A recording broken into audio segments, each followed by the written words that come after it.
Nakakapagod, no? Sa umaga hanggang hapon, kumakayod hanggat sa kuminang sa kaitiman dahil sa sinag ng araw.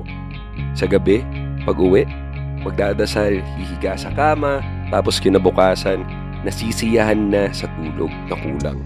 Pero napansin mo ba?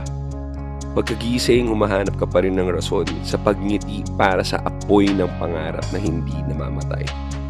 Wala eh. Ganun talaga. Kadalasan, ito maririnig mo sa ibang tao pati sa sarili mo. Pampalakas ng loob? Parang di naman. Pampatibay ng sarili? Baka nga. Pero kahit minsan ba, hindi yun nalabanan ng isang maliit na boses sa utak mo na nagsasabing, nakakasawa na no? Ganito na lang ba lagi? Daan-daan, libo-libong pangarap na ang nabuo mo. Pero bakit hanggang ngayon, nagdadalawang isip ka pa rin abutin ng mga ito?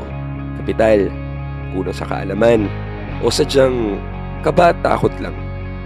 Malay mo, ang pumapagitan na lang sa'yo at sa nais mong maabot ay duda mo sa sarili mo. Pero bakit di mo subukan baliktarin? Pagdudahan mo lahat ng tao na nagsasabing hindi mo kaya. Pagdudahan mo ang takot mo na nagpapanatili sa'yo sa pang-araw-araw mong ginagawa na hindi pa rin sapat ang binabalik sa iyong gantimpala. Pagkatapos, taas ang iyong noo at lumakad patungo sa unang mong hakbang sa pag-asenso. Madali lang ba? Sa totoo lang, hindi. Pero may ibabahagi ako sa iyong iilang importanteng elemento na pwede mong adhikain. Ano ang una? Faith. Oo, faith. Walang humpay na tiwala sa sarili at sa mga kaya mong gawin. Tiwala na hindi kailanman matitibag at maglalaho. Tiwalang hindi uurong at kaya labanan ng unos ng kuda at duda mula sa pagsubok at sa mga hindi naniniwala. At higit sa lahat, tiwala sa may kapal. Sa Diyos natin na ang plano lamang ay mahalin at palakasin ka. Ito ang siyang tutulak at magbibigay motibasyon sa kada kilos at gagawin mo. Anong pangalawa? Victory. Oh, tama ka. Victory. Napaka-importanting itanim mo sa puso, kaluluwa at isipan mo na kahit na nagsisimula ka pa lamang ay makakamit mo ang tagumpay. Sa tamang gabay at tulak, kaya mong gawin na realidad ang imposible kasama lahat ang hirap at pinagdaanan mo sa pagkamit sa tamis ng tagumpay. Ano naman ang pangatlo? Love. Mahalin lahat ng aspeto ng lakbay mo patungo sa tagumpay. Hirap, lungkot, ginhawa at saya. Lahat ito, kailangan mong matutunan mahalin.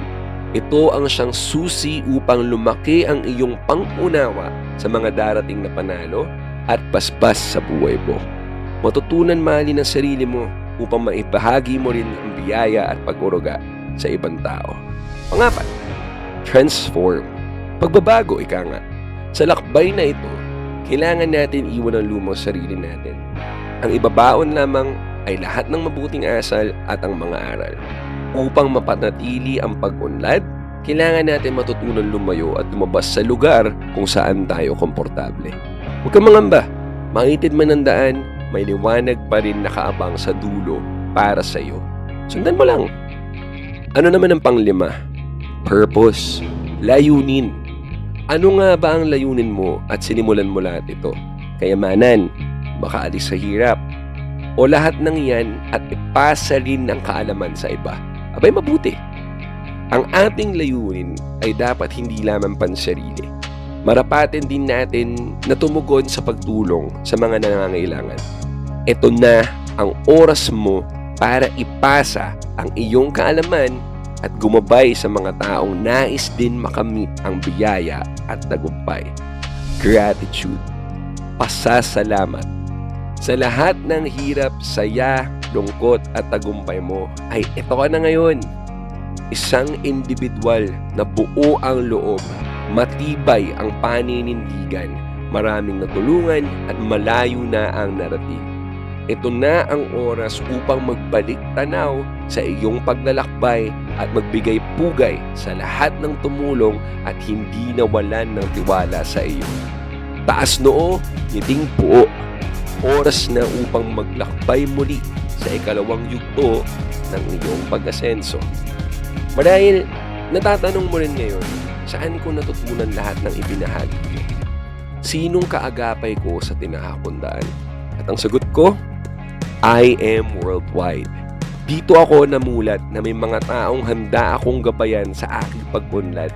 Sa kumpanyang ito, naramdaman kong naging parte ako ng isang komunidad na may malasakit sa bawat isa.